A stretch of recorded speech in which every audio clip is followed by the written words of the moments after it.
குரல் வேத நேயர்களுக்கு வணக்கம். நேயர்களே, திருவள்ளுவர் கடவுள் வாழ்த்து அதிகாரத்தில் வேண்டுதல் வேண்டாமை இல்லாத ஒரு இறைவனை படைத்துள்ளார்.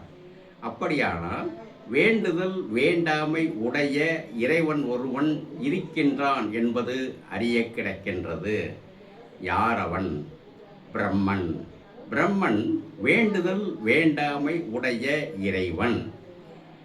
இவன் அந்தணர்களை விரும்பியவன், சூத்திரர்களை வெறுத்தவன்.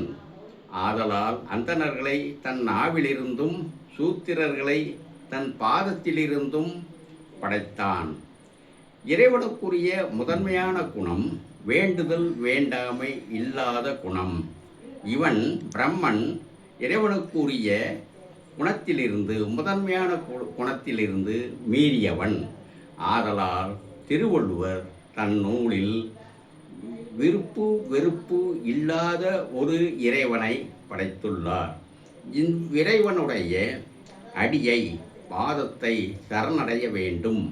அவ்வாறு சரணடைந்தவருக்கு யாண்டும் இடும்பை இல என்று சொல்கின்றார். யாண்டும் என்னும் சொல் இவ்விடத்தில் எவ்விடத்திலும் என்னும் பொருளுடையது.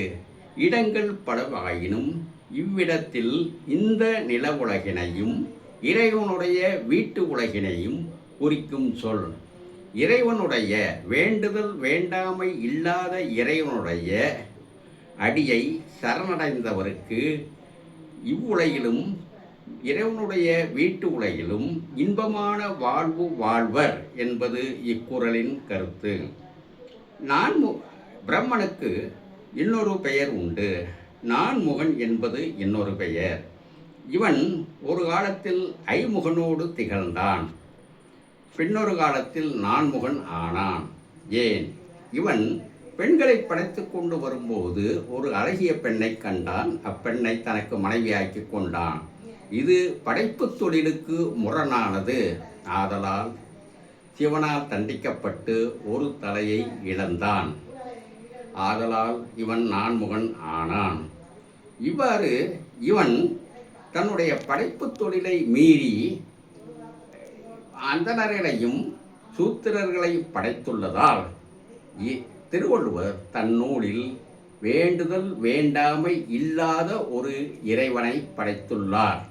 இத்தகைய நுட்பங்கள் அமைந்துள்ளது இந்நூல்.